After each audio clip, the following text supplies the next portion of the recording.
Jadi begini Habib Muhammad, ada cerita di kitab Sahih Bukhari, ada di Muslim ada. Ikut bab istihbabi sholatid duha. Bab kesunatannya sholat duha. Di situ kesaksian Sayyidah Aisyah, Abu Hurairah dan para sahabat yang lain. Kesaksiannya itu unik. Saya hafal teksnya itu. Wa in pakai in mukhaffafa min asakila wa in kana Rasulullah sallallahu alaihi wasallam la yada'ul amala wa huwa yuhibbu ayya'malahu khasyata ayya'mala bihin nas fa yufradu alaihim. Nabi itu sering mencintai satu amaliyah tertentu, sering sekali. Nabi itu kalau melihat sholat duha itu senang sekali. Tapi saking senangnya Nabi itu senang lihat sholat duha. Tapi Nabi itu harus kena konstitusi. Kalau saya sholat duha terus, nanti dikira wajib. Dikira tandingan sholat maktubah 5. Jadinya 6. Maka Nabi harus meninggalkan itu supaya sholat duha gak dianggap nopo wajib. Maksud kalau jenengan duha ge sunah Rasul, boten duha ge sunah Rasul ngoten maksudnya. Jadi kok kiai kula apik-apik kiai. Terus jadi konstitusi hukum itu yang duha ya anut sunah Rasul, yang tidak duha juga anut sunah Rasul. Karena dengan cara itu duha enggak dianggap nopo wajib. Nah, terutama sing duha golek dhuwit iku wajib ninggal. Mergo nek ra mandi terus nyalahno pangeran. Jare duha mari sugih jebule tambah melarat. Daripada sampean suudon mbek kiai-kiai mendingan mboten duha. Nggih wonten sing kurang ajar takok ngeten. Ala Gus Cina ra duha ya sugih. Malah panjang. Bangsa ngoten-ngoten niku pun lereni mawon pun mboten-mboten. Saya tadi jagungan sama Habib Muhammad, saya itu akrab sekali sama beliau. Jadi ulama itu ada yang megang model kayak saya. Saya beri contoh kedua. Semua sahabat, saya ulang lagi, semua sahabat itu tofu rubanan. Ketika tawaf ifadah itu tofu rubanan. Apa? Tofu musyatan. Semuanya tawaf secara jalan kaki. Ya, tofu musyatan. Semuanya jalan kaki. Kecuali Rasulullah SAW. Nabi itu malah tofa rokiban. Nabi tawaf itu sambil mengendarai unta. Dan semua rawi sepakat saat itu Nabi itu sehat. Sirinya apa? Andaikan saat itu Nabi kok ikut tawaf secara masyian, secara jalan kaki, maka dikira tawaf jalan kaki itu syarat sah.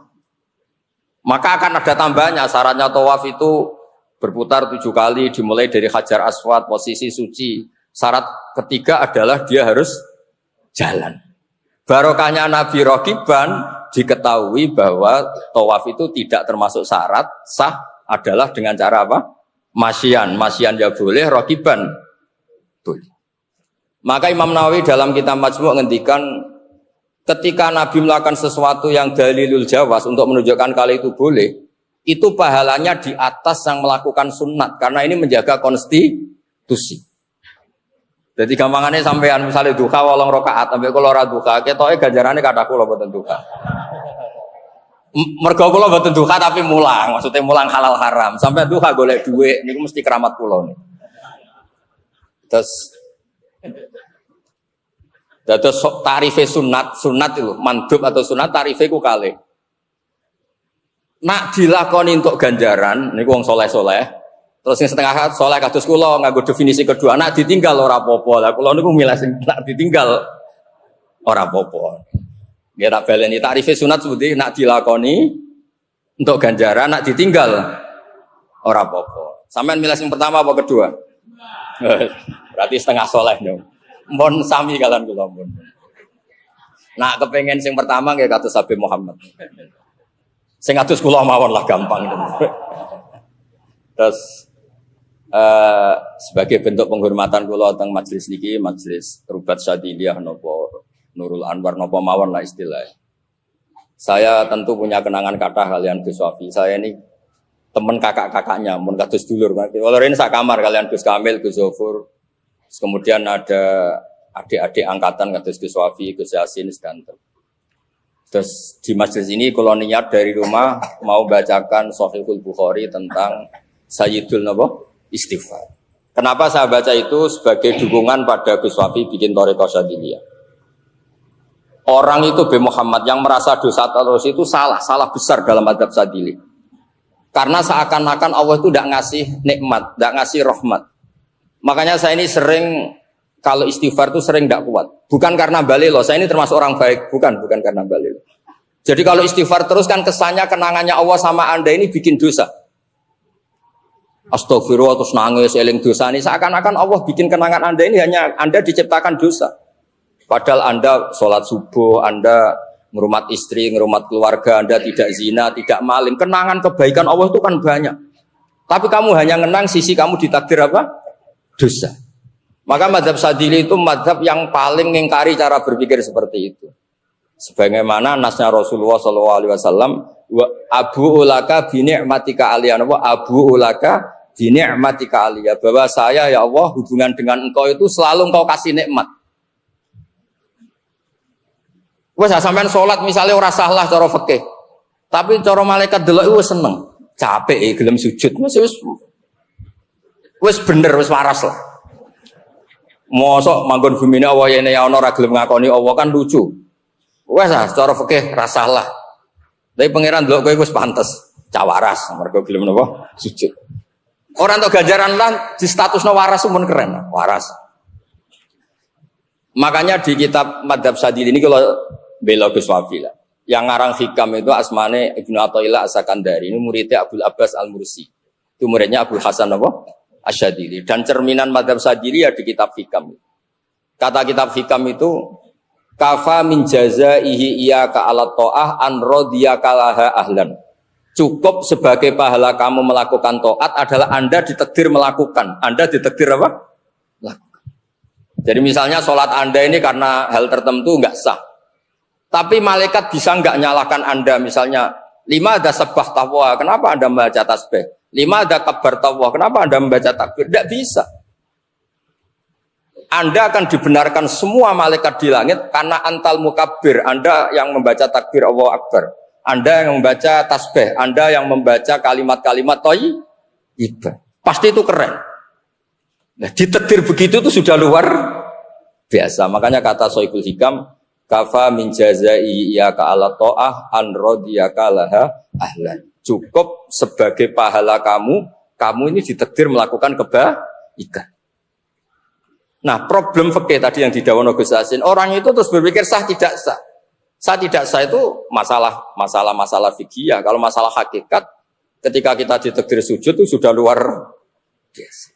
Terus kalau suwun ketika nanti sama nani saradat masaya sepuh, setiap doa istighfar itu tetap harus dibarengi hamdalah. Abu ulaka bi ni'matika alayya. Wonten tiyang sering dimarahi bojone, wamu bojone terus. Niku marine tak kandhani kula ya. Kula di bojoku diamuki terus. Setidaknya kamu punya istri iku nunjukno nek kowe iku payu, iku stop. Terus nomor loro bojomu ijek waras, tepat sasaran. Ora ngamuki tangga malah piye. Terus tapi bojoku njaluk duit terus, ya kon njaluk wong lanang liya, aja lho terus. Akhirnya terus apik lah. Jadi sebetulnya hidup itu sederhana. Jadi nyari sisi di mana kita ini menang. Rasulullah SAW nu nate ketemu tiang melete. Nak melaku nu melete nerakaran, melarat elek melete. Nak melaku sombongnya pol. Kata Nabi, mahadhihi misyah, ini tidak gaya jalan yang Allah suka. Tapi ini informasi dari langit, Allah itu suka orang itu. Kenapa? Ternyata dia pelita-pelita itu karena bangga. Iman be Rasulullah itu bangga. Duwe ra duwe, welek, wis ra bener lah. Cara nikmat donya wis rantuk. Tapi bangga. Cek bejane aku iman be Rasulullah sallallahu alaihi wasallam. Terus mlete. Wong liya iso mlete be duwe, mosok aku iso mlete be Rasulullah. Jadi kalau sampean ngene iki, nekani pengajian kayak orang kaya terus. Teko ngaji, gudak-guduk, wis ora paham lah, penting seneng. Seneng wis. Delok Habib seneng, delok Kiai seneng, delok diri Anda yang enggak paham yo seneng iso. Ngono iki pengiran seneng. Terus ya memang agama ini untuk seneng. Jadi ngendikane pengiran waladina amanu asyaddu hubbal lillah. Seneng wis pokoke ora mikir. Mulane sampean ora usah kemende cita-cita alim kados kula jabat kok Gus Yasin. Mari ra seneng, angel ya. Pokoke kepengen sok ben Habib Muhammad tak plekoto tak kon nyafaati. Jadi diundang Habib ku sumbut iso nyafaati. Misalnya kula Gus Bah diundang wong alim sumbut nyafaati. Gus Wafi mursyid toriko iso nyafaati. Misalnya mursyid tok terus kono dada piye. Gak jelas ya. Terus kula niku seneng mek Kanjeng Nabi seneng kula iku an ilmin. Nabi itu nak ngendikan itu sing paling aneh dari sekian dawuhnya. Syafaati li ahlil kabair min ummati.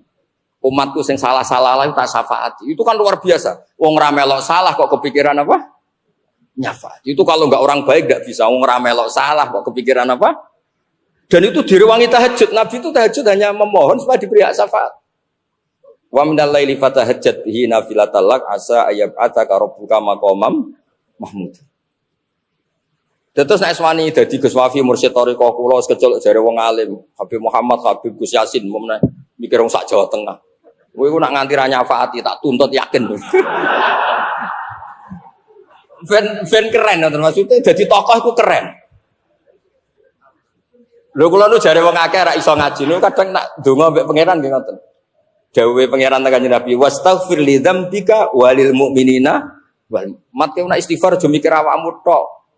Wabe mbok pikir walil mu'minina bahwa jihad itu dari kata jahada yujahidu mujahadatan. Kalau masdar mujarrodnya jahida dan baca jahada jadu jahdan wa jihadan itu maknanya serius menekuni sesuatu. Jadi tidak harus bentuknya perang. Tapi Islam juga jangan anti perang karena andaikan Islam itu tidak punya konsep perang, itu juga kita bingung saat kita dijajah Belanda. Jadi sesuatu itu pasti akan ada momennya, ada pembenarnya. Disebut kalau dalam fikih muqtadul hal. Saya masih ingat beberapa cerita lesan. Dulu perang itu harusnya 7 November. Bung Tomo datang ke Mbah Hashim. Tapi kata Mbah Hashim jangan gitu. Kiai bagian nyeblokno pesawat urung teko. Walhasil nunggu Ki Abbas dari Buntet Pak Kapolres itu doanya spesial untuk menjatuhkan apa? Pesawat. Saya kebetulan banyak kenal sama cucu-cucu Ki Abbas Buntet. Tanggal 10 datang terus perang dimulai. Dan itu menjadi perang sejarah karena jenderal dari Belanda ya, dari Inggris ya. Itu sampai meninggal. Jadi siapa Malabi ya? Jadi intinya Anda jangan berpikir bahwa negara ini didirikan hanya oleh umarok. Bahkan sebelum ada negara, yang sudah ada itu ulama. Dulu para wali songo sampai para kiai era kemerdekaan itu sudah membentuk satu komunitas. Di situ ada ketua pondok, ada bendahara, ada macam-macam. Sehingga kiailah yang bisa menggerakkan publik untuk melawan Belanda. Karena kiai ini juga yang memegang otoritas publik. Ketika seorang Basim Asy'ari memfatwakan jihad itu fardu ain, maka semua orang berpikir harus jihad melawan kehadiran Belanda atau penjajah mana saja. Tapi itu satu sisi ya. Di sisi yang lain, bahasa Arab itu ada sisi uniknya. Kalau menamai penjajah itu musta'marin atau al-isti'mar. Isti'mar itu meramaikan dunia. Karena memang bangsa kita dulu itu ya aneh. Tapi nak sampean kerasani teman-teman ya kualat itu babai jenengan. Kita ini dulu memang ya agak aneh.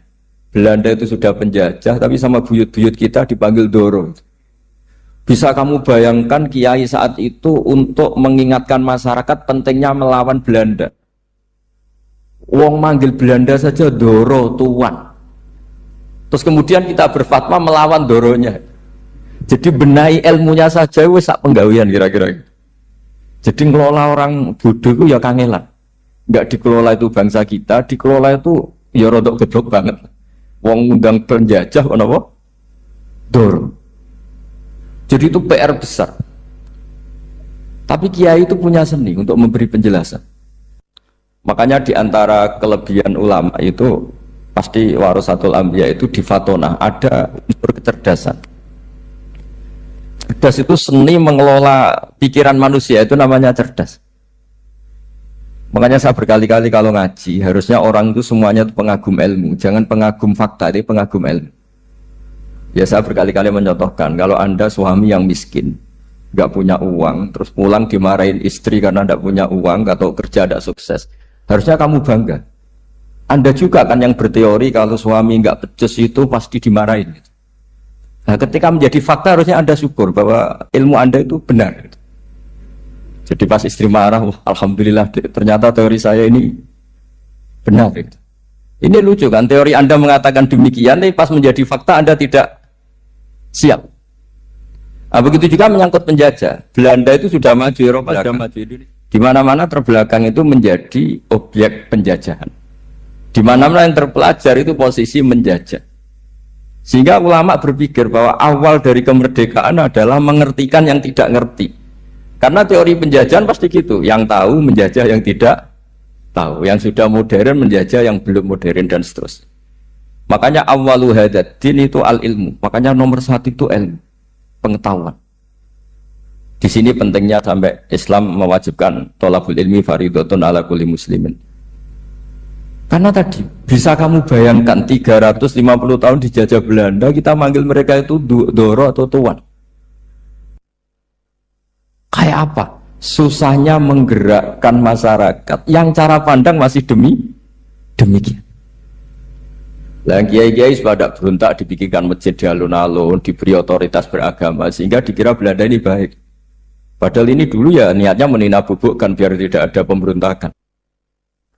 Walhasil singkat cerita, kiai-kiai yang sudah di Mekah termasuk Mbah Hashim, beliau ketemu Muhammad Iqbal, ketemu beberapa ulama dunia, tahu bahayanya mustakmarin tadi. Terus akhirnya kiai-kiai kumpul-kumpul fatwa resolusi nopo? Jadi ini mukaddimah sebagai pembenaran, sebagai setuju saya sama Kiai Haji Ulil Albab bahwa nomor satu itu jihad. Tapi jihad tadi pemaknanya harus utuh. Kalau kondisi perang ya perang, kalau kondisi stabil ya jihad untuk memajukan apa? Indonesia. Dan itu saya ulang lagi dimulai dari ilmu. Sebelum saya ngaji Minhajul Thalibin saya cerita ilmu itu apa? Ilmu itu sederhana, sesuatu yang mudah. Karena ilmu itu fitratallahi allati fataran nasa apa? Misalnya begini, saya orang miskin, nggak punya apa-apa. Sudah nggak punya apa-apa, nggak punya jabatan, terus keluarga yang nggak pati loyal, mungkin istri ada ngidolakan kita, bahkan anak kita sendiri juga nggak ngidolakan kita. Itu kan sial-sialnya orang, anak kita aja nggak pernah ngidolakan kita. Tapi untuk bahagia itu sebenarnya sederhana. Sederhananya begini, orang pinter itu ingin mempertahankan kehidupannya, pinter sampai berobat habis banyak ke Belanda, ke Jepang supaya mempertahankan nyawanya. Si miskin ini kalau dia setiap makan, ya Allah, saya dengan makan ini mempertahankan nyawa saya. Sehingga makan itu satu kajian ilmiah bahwa ini luar biasa.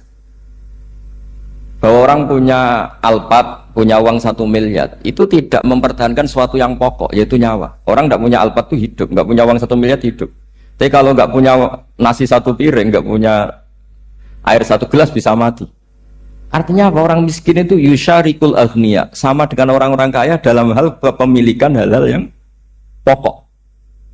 Tapi kadang-kadang orang miskin itu ya nyon sewu agak belagu, sudah miskin ingin punya Alphard, sudah miskin ingin punya uang, ya dia tersiksa. Harusnya cara berpikir nggak punya Alphard tuh masih hidup, nggak punya uang 1 miliar masih hidup. Yang punya Alphard hidupnya juga pakai nasi 1 piring, yang punya uang 1 miliar juga pakai nasi.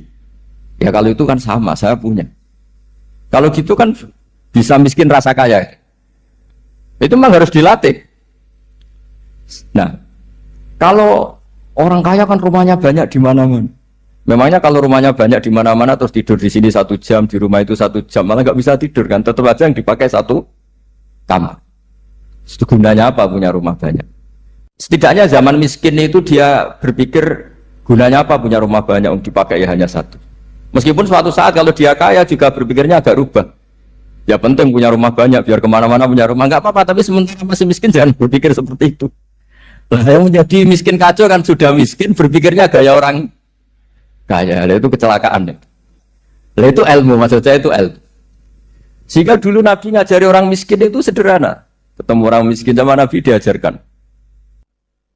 Nabi diantara ajarannya begini. Ada seseorang man asbaha, orang yang setiap harinya mu'afan fi jasadi, dia sehat, aminan fi sirbi, negara dalam keadaan aman, tidak dalam ancaman. Indahu qutu yaumi, dia hari itu punya makan. Faka'an nama khizat lahu dunya bihadzafiriha. Berarti dia sudah punya dunia dan isinya. Karena polanya sama. Buat Presiden Amerika itu yang untuk mempertahankan nyawanya ya makan pokok dan minuman pokok. Bukan jabatannya sebagai presiden atau punya uang triliunan. Orang paling kaya di Indonesia juga gitu. Untuk mempertahankan hidupnya juga dengan makanan pokok. Dan itu orang miskin kehidupan paling top itu apa? Ya kehidupan yang mempertahankan nyawa itu yang paling top, lainnya itu enggak. Karena mempertahankan nyawa ini super penting dan orang miskin bisa. Nah, saya berharap ilmu seperti inilah menjadikan dulu itu kuat ketika melawan Belanda. Kenapa kuat? Karena mereka gampang syukur. Barokahnya gampang syukur itu selesai dengan dirinya sendiri. Kalau bahasa intelektualnya itu orang kalau sudah selesai dengan dirinya sendiri bisa berpikir memanfaati pada orang. Dulu orang-orang miskin ketika era sahabat, termasuk era para ulama yang mendidik para umatnya, itu selesai dengan dirinya sendiri. Nah sekarang banyak orang miskin juga termasuk orang kaya, bahkan belum selesai dengan dirinya. Wah itu angel, ngajak jihad angel, karena dengan dirinya saja belum selesai. Maka masyhur itu kan ketika perang Tabuk ada orang datang, kira-kira kalau Indonesia pakai beras 4 kilo, ya Rasulullah yang 2 kilo tak kasihkan keluarga kami supaya bisa makan, yang 2 kilo tak kasihkan jenengan untuk biaya perang. Perang Tabuk itu perang tersulit, disebut perang Dhatil Usra. Sekarang hitung saja, ini coba dihitung, mungkin yang bagian kasir tahu. Kalau 2 kilo kali 3.000, umat Islam pas itu sekitar hampir 3.000, itu sudah 6.000 kilo. 6.000 kilo itu artinya apa? Orang miskin ketika perang membiayai dirinya sendiri, itu satu. Kedua, dengan mental memberi, orang ini tidak tamak. Barokahnya tidak tamak, tidak nyalahkan yang kaya. Efek dari itu apa ketika perang Tabuk? Sumbangan dari Sayyidina Utsman yang jumlahnya besar sekali, yaitu diantaranya 1.000 dinar. 1 dinar kira-kira 4,25 gram, berarti sekitar 4.000 gram. Itu bisa diberikan alat perang. Sumbangan dari Abu Bakar juga bisa dipakai beli kuda untuk perang.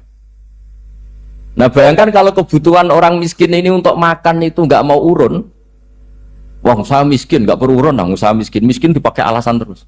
Maka jumlah 3.000 ini akan mengurangi anggaran untuk belanja peralatan perang karena untuk konsumsi orang miskin. Dan gitu kadang mangane tanduk itu kan repot. Wes miskin mangane tanduk, nak antri mo kan ribet. Artinya apa? Perang ini tidak fokus karena ngurusi konsumsi untuk orang-orang miskin. Nah, dulu zaman Nabi orang miskin pun semuanya heroik. Mereka dibantu gak mau, inginnya bantu. Sampai dicibir sama orang munafik. Apa gunanya sedekah 2 kilo? Wong perang ini perang besar antar negara. Pas itu mau perang melawan Romawi. Sampai orang munafik bilang alladzina almizuna almuttawwi'ina minal mu'minina fis sadaqati. Walladzina la yajiduna illa juhdahum faskharuna minhu. Orang-orang munafik digambarkan Allah orang-orang yang mencibir sedekah kecil. Untuk perang besar kok sedekahnya hanya 2 kilo. Tapi yang mahal bukan 2 kilonya. Kalau ada 1 juta orang miskin menyumbang negara 20.000. Itu artinya apa? Kita punya rakyat yang inginnya hubungannya dengan negara memberi. Tapi coba kalau kita 2 juta rakyat yang inginnya dari negara mendapat. Pegawainya demo ya. Ya ini ajarannya Nabi yang luar biasa. Dulu Nabi itu bisa mendidik orang miskin pun bermental memberi. Nah barokahnya bermental mandiri ini mereka selesai dengan dirinya sendiri. Coba kalau mereka tidak bawa makanan sendiri ketika perang, mungkin kuda yang untuk perang, terus mereka berpikir, bu ini saja disembelih supaya kita bisa makan. Ribet kan? Ngapain beli senjata yang mutakhir, makan saja nggak bisa. Tapi barokahnya mereka urun sendiri. Mereka selesai dengan dirinya sendiri. Ini hebatnya didikan Rasulullah Shallallahu Alaihi Wasallam. Lalu dulu Mbah Hashim dan kawan-kawan itu berhasil mendidik seperti itu. Santri yang miskin-miskin itu kalau ngaturi kiai duwene telo itu kayak no telo, duwene wi itu kayak no wi. Jika kiai sing wis mapan-mapan, misalnya kados kula wonten kan mun setengah mapan, ya akhirnya yo iso mangan wi. Jebule wi ku yo enak. Santri yo seneng mergo kiai ini seneng pancen wis suwi mangan pizza misalnya. Nah, tapi nak sing melarat terus aku melarat kiai tak kei wi mosok doyan. Wis melarat medhit di alasan kan ribet kan. Ini yang perlu dihilangkan. Medhit kok berargumentasi. Tapi yang mahal itu bukan winya, mental memberi. Orang itu kalau mentalnya memberi itu berarti selesai dengan dirinya. Tapi kalau tidak bermental memberi pasti tamak. Dan tamak itu mesti menghakimi orang lain. Maka dalam kitab hikam diterangkan penyakit terberat itu tamak. Kenapa? Karena orang pikir itu tidak ada kata-kata kitab hikam, bukan kata saya. Yang ada itu tamak. Misalnya gini, saya kenal PLT Bupati Kudus. Tidak pernah saya bilang beliau kikir. Tapi sekali saya pernah mengajukan proposal tidak kesampaian. Wah, beliau medit. Jadi saya menvonis medit itu sebetulnya ya karena punya keinginan tidak kesampaian. Coba kalau tidak, gue medit orang serap penting. Misalnya anak-anak muda sama orang-orang cantik di Jakarta, pernah nggak kamu bilang itu sombong enggak kan? Setelah kamu bilang, Mbak aku ingin kenalan Mbak sampean, terus dia agak mau, baru kamu bilang sombong karena keinginan kamu enggak. Nah, bayangkan kalau orang bermental tomak kayak apa bangsa ini. Nah, sahabat itu dididik oleh Nabi, tomak itu selesai karena keinginan mereka memberi. Sehingga Indonesia bisa merdeka begini itu barokahnya didikan ulama. Semuanya ingin memberi. Dulu belum ada negara, tentara-tentara kemerdekaan kalau di kampung-kampung itu ya dibiayai donatur-donatur. Termasuk bahasa saya dulu. Itu berapa ton aja beras untuk pasukan Hizbullah, pasukan TNI. Di Aceh ada Dawud berih, ada yang baca berweh. Jadi baca aja kayak kira asap ada yang berih, ada berweh. Saya juga gak tahu orang Aceh kalau baca berih. Nyumbang berapa emas untuk kemerdekaan Indonesia. Yang Kesultanan Jogja Legowo. Jogja tidak lagi negara tapi diberikan bagian dari Indonesia dan seterusnya.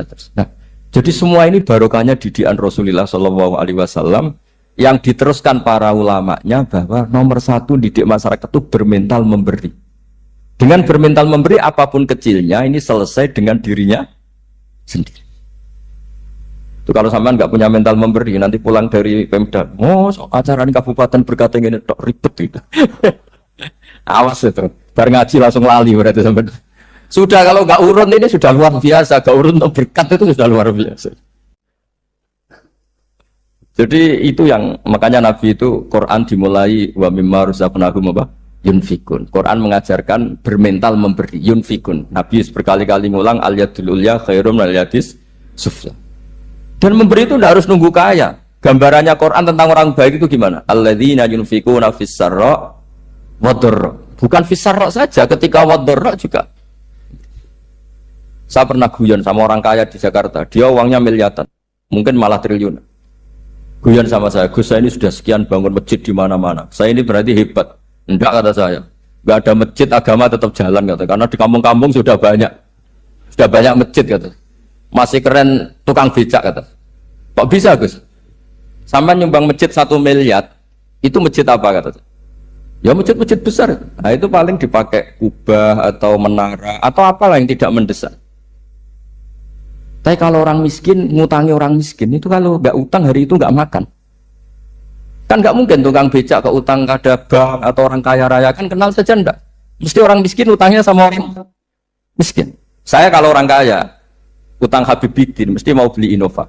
Karena level orang elit jadi utangnya itu beli Innova, aksesoris Innova, seri terbaru.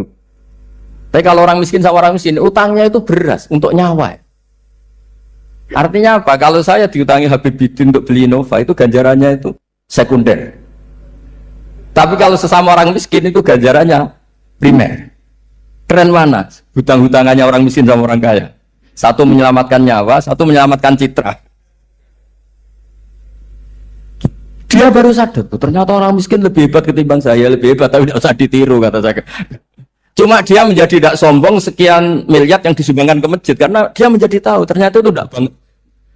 Nah kecuali masjid-masjid yang kamu nyumbang memang masjid perintis di daerah-daerah yang belum ada masjid. Kalau masjid-masjid besar itu kan kadang kebutuhannya sudah selera bukan pokok. Nah saya ini cerita ya jadi supaya orang tahu lah. Zaman Nabi itu orang sudah selesai semua dengan dirinya sendiri. Jadi maksud saya Islam nggak apa-apa tanpa masjid itu masjid yang sudah sifatnya selera. Indonesia kan masjid sudah sifatnya selera semua. Yang dikatakan masjid pokok kan yang dipakai sholat bisa, dipakai alat sesuci bisa. Tapi kalau sudah selera ya pondasinya harus begini, lampunya harus dari kristal, terus kubahnya itu sudah selera. Nah rata-rata sumbangan yang miliatan itu kan sudah ke selera. Sementara orang miskin utang-utangan sama orang miskin untuk menyelamatkan apa coba? Nyawa. Artinya para orang miskin jangan kecil hati, wah saya sudah kok hanya 2 kilo, tapi 2 kilo nyawa. Dan itu pahalanya luar. Nah ini ilmu asal. Nah kiai itu berhasil seperti itu sehingga orang-orang miskin dulu tuh rumah tentara itu yang nganggo nganggo telo, bahkan ada yang pakai apa itu Pak Hartopo itu pisang itu, arasnya pisang itu, bronggolnya pisang sudah dipakai saja Pak tentara. Tentara di mana-mana bisa makan. Coba kalau yang ramal yang kaya itu tidak cukup. Tapi barokahnya yang miskin juga ikut ngamal itu cukup karena yang miskin itu mayoritas. Jadi didukung kaum miskin itu pasti menang lah kan kira-kira gitu. Karena di mana-mana orang miskin itu banyak. Menemukan orang kaya itu nyari data. Kalau menemukan orang miskin seketemunya pasti ketemu.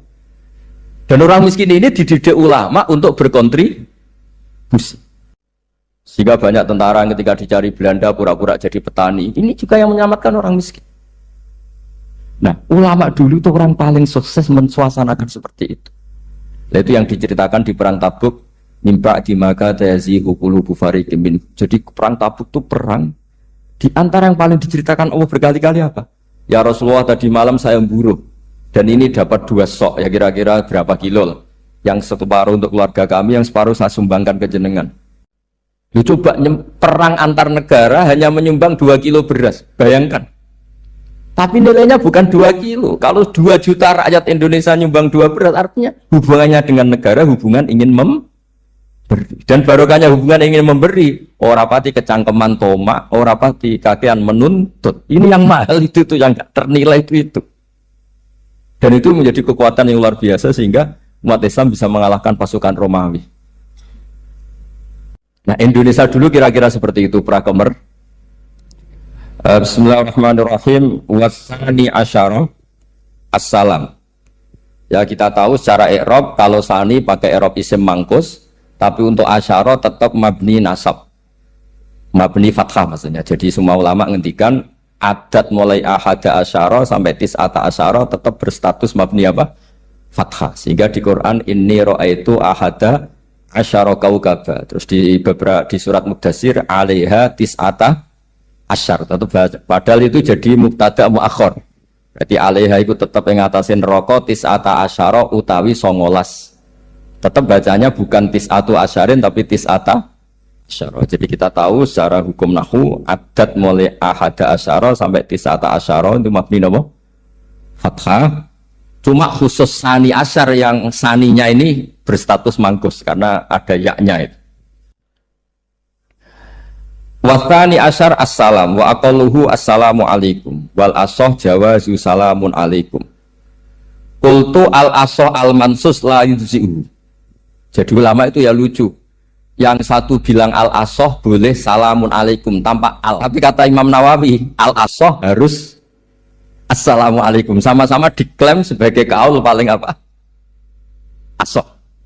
Karena seperti kita tahu dalam bab fikih, perkhilafan ulama itu rahmat. Ya saya ulang lagi, perkhilafan ulama itu rahmat. Contohnya ya ini, saya ulang lagi ya.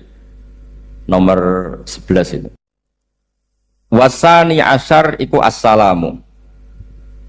Ya terus di sini disebut wa aqalluhu iku assalamu alaikum pakai al assalamu alaikum. Wal asohu te kaul sing asoh iku jawazu salamun alaikum olahe nglafatno mu salamun alaikum. Terus kultu dawe Imam Nawawi al asoh al mansus la yudzi'u wallahu a'lam.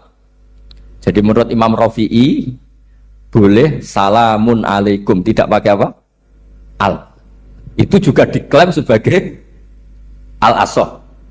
Tapi menurut Imam Nawawi yang al-asoh harus assalamu alaikum, tidak boleh salamun alaikum. Terus wallahu a'lam wa annahu la tajibun niyatul khuruji. Jadi ketika Anda salam tidak harus niat keluar dari apa? Salat. Dengan kamu salam berarti otomatis keluar dari apa? Sholat. Nah ini menjadi problem menurut pemikiran banyak ulama karena ketika masuk sholat harus niat masuk sholat. Karena ketika kita takbir kan bisa takbir demo, ya kan? Kan macam-macam kan? Makanya untuk membedakan itu kan niat. Memang ini kata ulama, bukan kata saya. Sekedar melafadzkan takbir ini kan demo ya takbir. Kamu kagum sesuatu juga takbir. Orang Indonesia itu kadang orang nggak sholat pun bilang subhanallah, memang sudah jadi bahasa nasional. Kalau kaget tuh bilang, saya punya kenalan Cina itu kalau punya uang ya mohon alhamdulillah. Tak tanya kok bilang alhamdulillah. Orang-orang Islam tuh kalau seneng bilang alhamdulillah.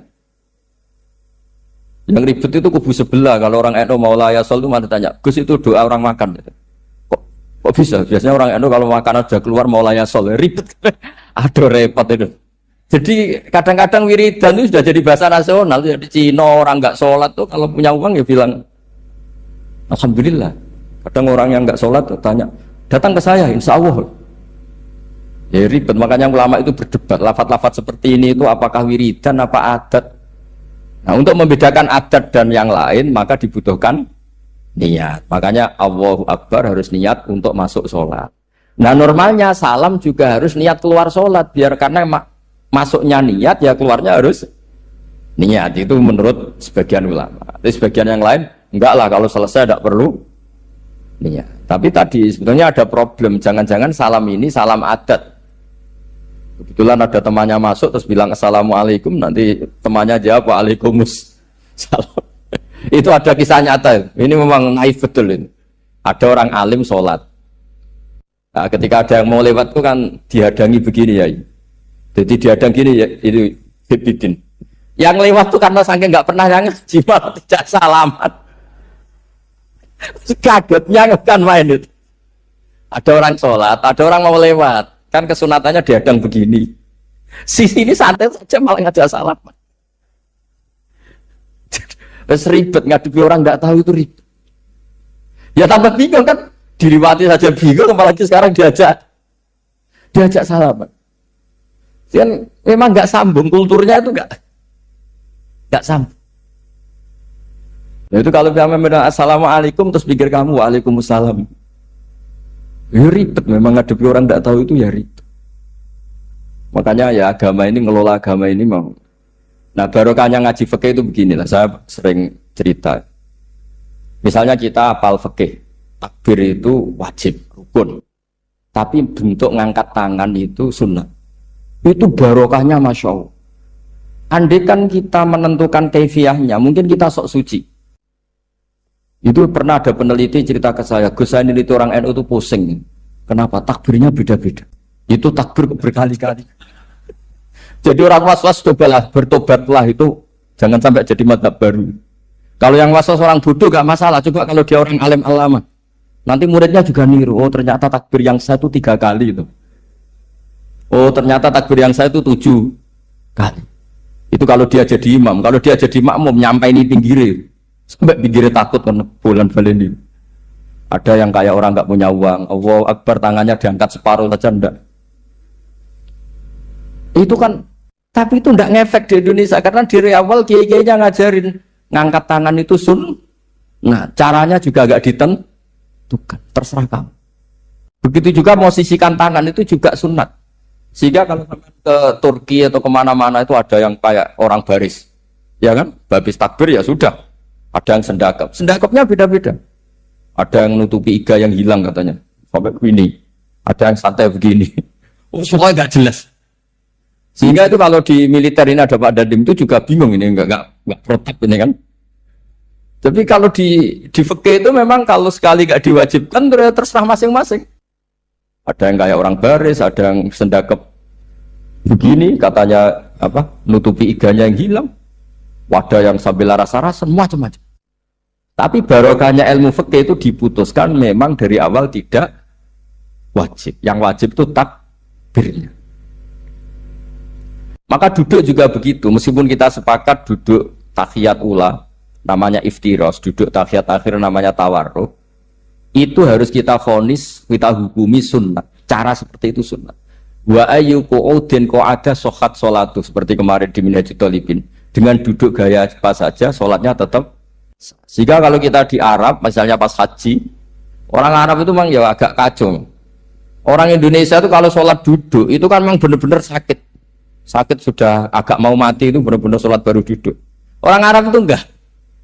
Sholat duduk pakai kursi. Soft itu nggak ada orangnya, ada kosong. Itu jalan kaki, kursinya di bawah. Wong bawa kursi kuat kok sholat duduk. Kalau orang Jawa kan, saya juga iskal. Orangnya kalau bawa kursi kuat pindah-pindah tapi kok sholatnya. Kalau orang Jawa gak kebayang. Kalau sholat duduk emang bener-bener sakit. Saya pernah ditanya lagi sama orang, Gus, di Mekah itu kok banyak orang bawa HP, terus kalau ditelepon diangkat soli, itu mazhab apa? Mazhab geblek. Tapi ini kan orang Arab, kan seakan-akan terus mewakili internasional kan, karena pusat banyak tuh. Ditelepon, digoleki teleponnya, saya wakil golek ini terus kangelan ya. Orang ketemu soli, pateni. Nah, kita kan diajarin di GG Indonesia kalau itu membatalkan apa? Jadi ribet.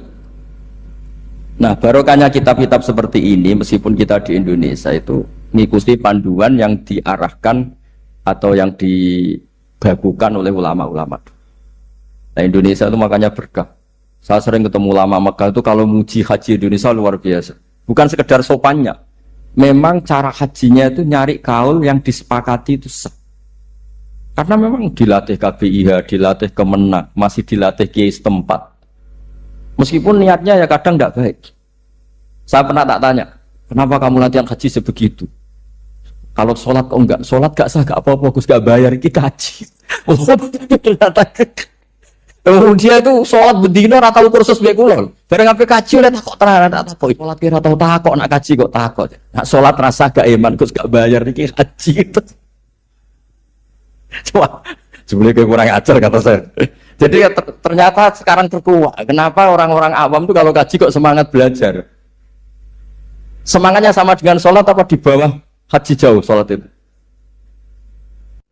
Berpuluh-puluh tahun sholat itu dengan gaya yang nggak ada perkembangan. Tapi haji pisan langsung keren. Ternyata karena bayar ya.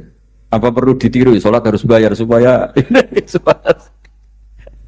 Ya itu alasannya itu. Haji rasa berat Gus, apa? Bayar Gus. Nak sholat rasa kok bayar wae maksudnya.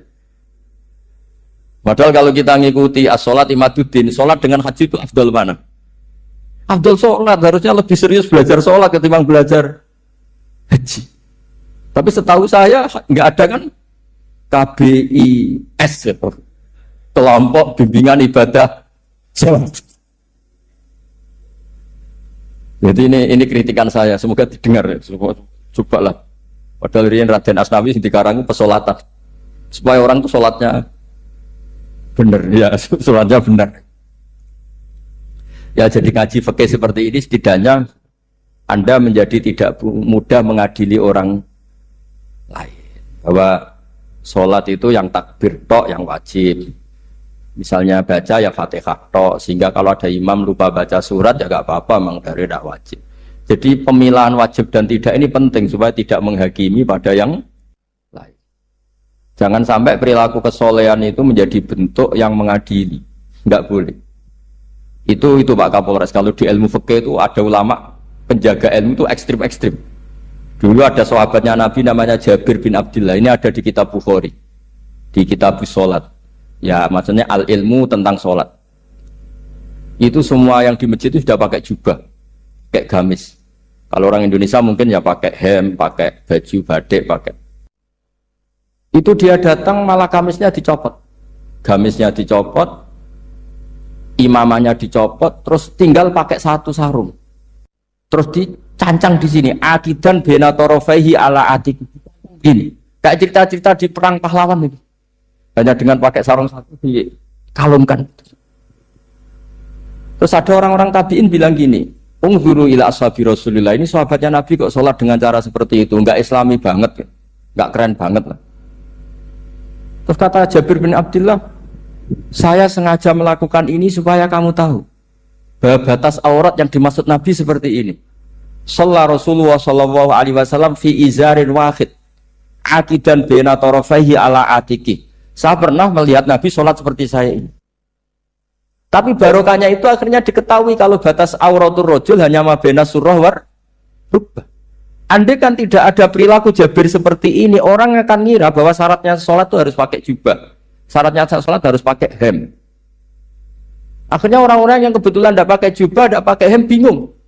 Misalnya dia katoan seprapat, pakai kaos, neng tengah hutan, rasa sholat, ngaku ranggo jubah, ribet kan? Artinya apa? Ilmu ini harus dijaga konstitusinya, barokahnya perilaku Jabir ini, orang tahu batas Jadi yang lainnya itu mukamilah atau kesunatan. Nabi juga seperti itu. Semua sahabat itu tawaf itu musyatan, berjalan. Tapi Nabi sebagai tokoh dan pas itu sehat. Saya ulang lagi, pas itu sehat. Ini hampir semua ulama bilang pas itu Nabi sehat. Nabi malah naik unta. Itu kata Imam Nawawi dalam kitab Masmu. Nabi naik unta itu lebih afdol ketimbang yang jalan. Padahal trennya di Qadrid tak. Karena apa kata Imam Nawawi? Itu menjadi konstitusi ilmu bahwa syarat sahnya tawaf tidak harus jalan. Andai kan Nabi saat itu kok ikut jalan, maka dikira di antara syarat sahnya tawaf harus jalan. Maka kita kebingungan ketika pakai kursi roda karena tidak punya rujukan hukum. Jadi barokahnya Nabi pakai berkendara, orang menjadi tahu Nabi itu berjalan itu tidak menjadi syarat sah. Berkendara juga boleh. Ya ada juga sahabat yang sengaja omong-omongan, maksudnya tawaf kan kudunya meneng wiridan, tapi ada aja omongan untuk menunjukkan kalau ngomong itu tidak membatalkan tawaf. Sampai seperti itu ulama menjaga konstitusi. Makanya nyuwun sewu kayak kita ini yang anaknya tokoh, apalagi ini di sini ada Gus Albab, termasuk ada saya, yang anak-anaknya tokoh itu memang sudah harus mulai biasa lah. Karena dulu kalau soleh kebanget, itu yang ngel-ngel orang. Abu Bakar, saya tak cerita Abu Bakar itu soleh banget. Saking solehnya itu, ini gak akan ada yang niru, saya yakin. Beliau itu hari pertama diangkat khalifah, hari berikutnya masih dagang di pasar. Singkat cerita ditegur, supaya tidak usah dagang, dicukupi negara. Beliau setuju, dapat gaji. Setelah mau meninggal, semua gajinya itu disuruh ganti uang pribadi, karena beliau merasa tidak nyaman. Mau mengkhidmati negara kok minta uang. Ganti soal uang pribadi, diganti. Nah, itu ya tentu tidak wajib, pejabat juga agak minat niru. Nah tapi lucunya apa? Sayyidina Umar ketika Abu Bakar sudah meninggal itu kritiknya lucu. Kamu itu solehnya berlebihan. Taman Baghdad, sing repot sing genti. Nak soleh kok aja nemen-nemen. Mesti nak soleh ya dikira-kira lah, aja nemen-nemen. Sakake sing ngenteni repot. Makanya saya sering jagungan sama putra-putra Mbah Mun itu keluarnya gitu. Abai wis alim, ganteng. Ngaruhnya gede, diterima semua pihak, repot sing gede itu. Mengenai kalau khusnudon, nak kiai kok pas-pasan, itu mesti wis dianggap strategi lah dengan cara seperti itu. Loh iya loh, kalau misalnya kita hanya Kapolres itu anak kita kan bisa Kapolda. Tapi kalau kita sudah Kapolri itu anaknya juga jadi Kapolda, belum kayak bapaknya kan? Jadi Kapolres belum kayak. Jadi kalau bapaknya hanya Kapolres kan anaknya masih gampang nanti Kapolda sudah ngelangkai kan.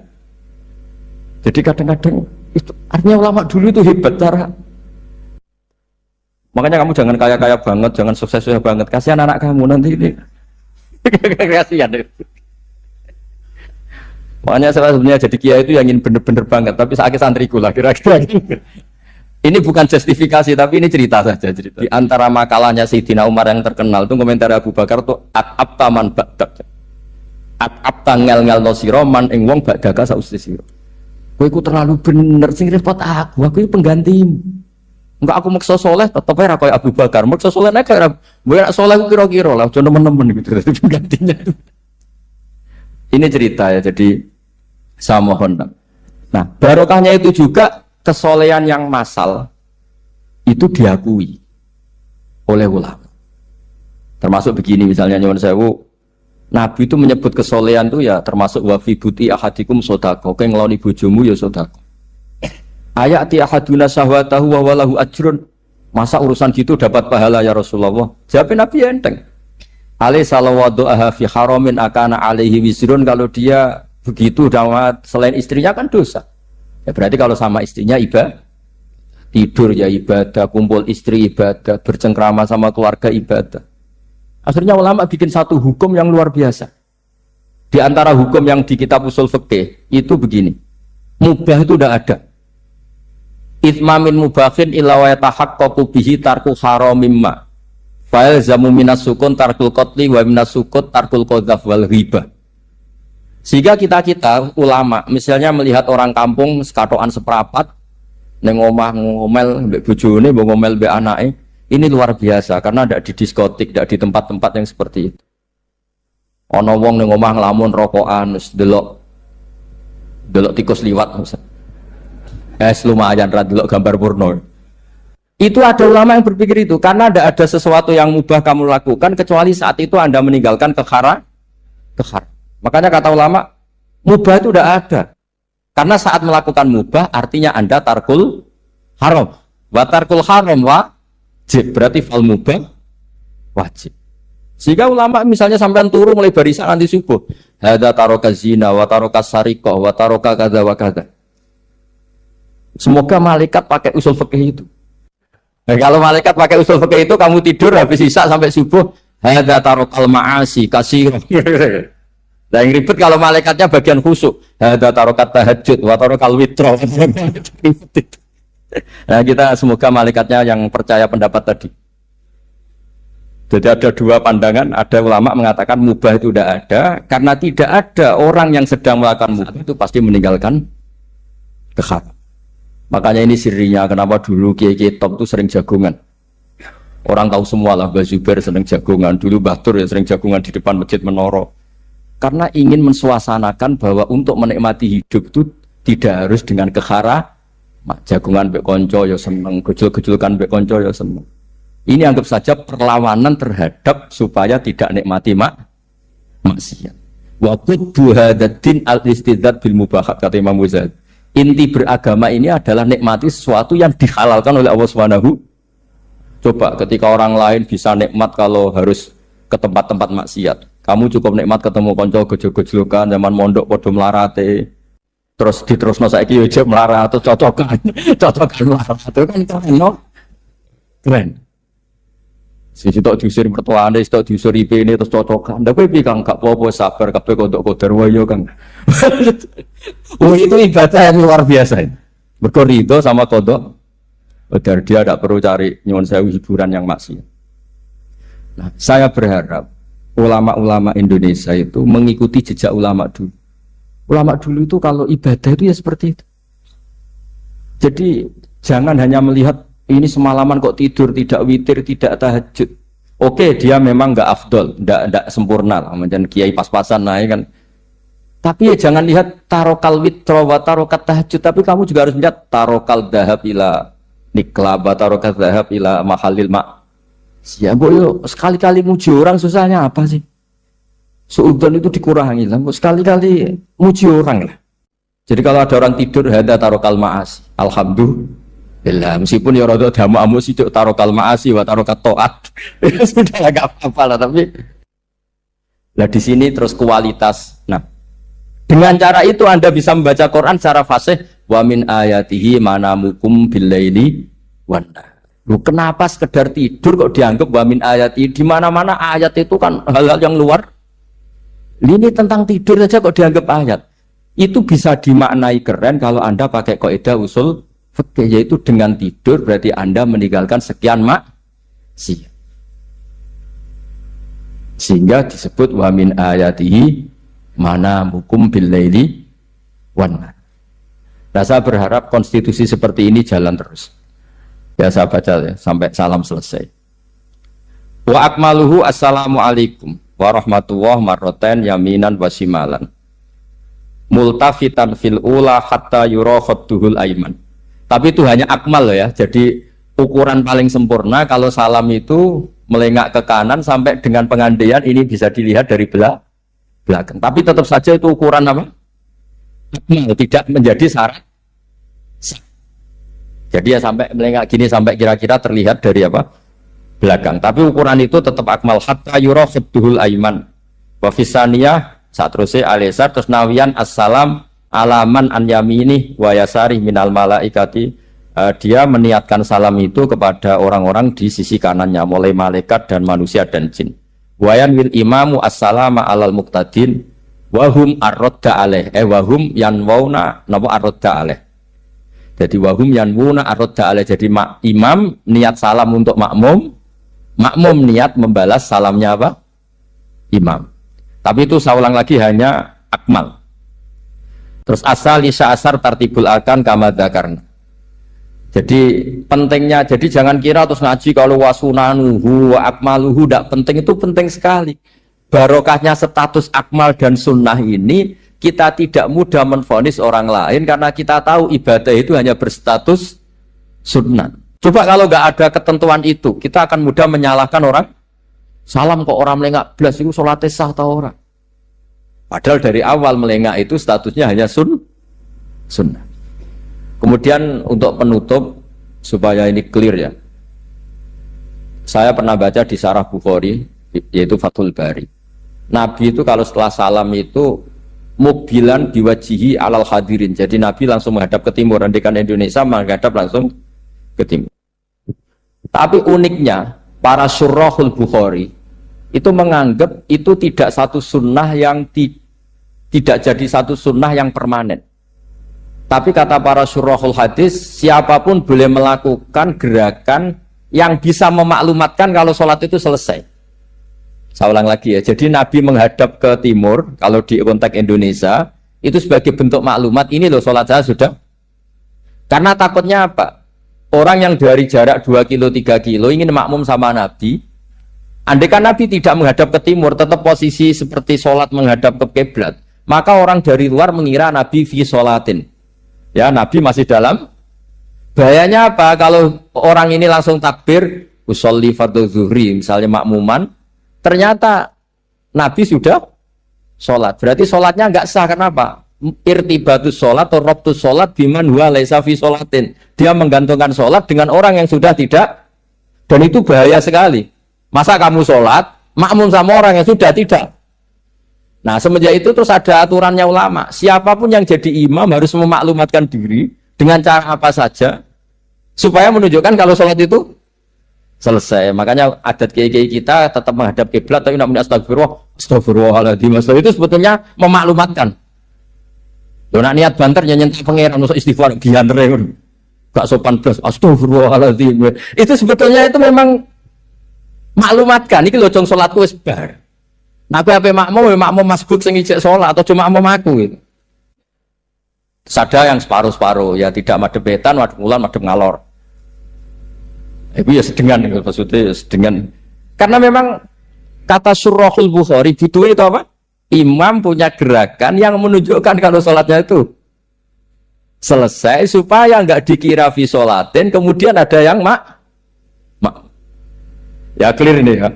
Jadi tidak perlu diperdebatkan kenapa sih ada yang menghadap timur, ada yang menghadap ke utara, ada yang tetap menghadap ke kiblat. Itu nggak perlu diperdebatkan, itu semuanya ada ilmunya, yaitu filosofinya apa?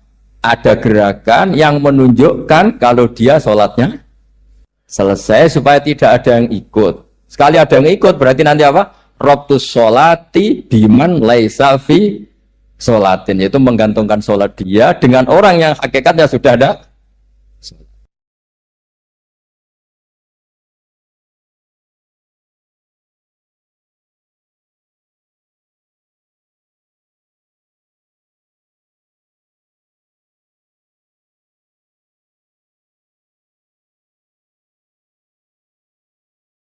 Pun kalau terang guys, kalau sekali-kali nerang masalah awal itu suar. Awal itu suar itu sing masyhur itu alif lam mim, awal nopo Baqarah.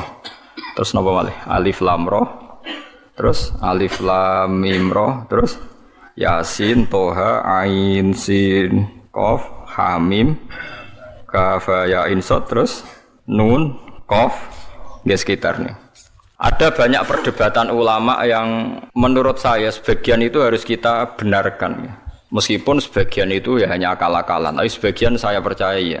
Misalnya ngeten nggih, kalau tafsir Jalalain itu jenenge tafsir cari aman. Soale angger ngono ngendikan Allahu a'lamu bi muradi bidzalik. Wis mulai ngarep nganti nguri. Sampai sing maca bosen. Bosen sampai muni ngene santri sing elek-elek. Mumpun suwe Mbah nek Allah langkung pirsa. Perkara-perkara angger urus di Allah a'lamu bi muradi bidzalik. Maksudnya serau sanjenengan kandhani mun ngertos nek Allah langkung napa Tapi sebetulnya Imam Suyuti di luar Jalalain itu punya banyak karangan kitab besar, termasuk Majma' al-Bahrain. Belum ada tafsir sebesar tafsirnya Imam Suyuti, jadi Majma' al-Bahrain. Nah, tapi alhamdulillah saking besarnya nggak ada yang punya. Jadi akhirnya dua ini apa? Jalalain. Soalnya regane jutaan ya Jalalain ora paham mau maca napa? Majma' al-Bahrain. Tapi sebetulnya bisa dinalar begini. Menurut mukaddimahnya tafsir At-Tabari begini komentar beliau itu. Wa minal abasi akan dianggap main-main dan tidak serius jika satu lafadz atau kalimah itu enggak difahami sama sekali oleh manusia. Karena normalnya Quran itu orang kafir pun paham. Nah, ini peringatan kanggo santri-santri sing ngaji teng mriki.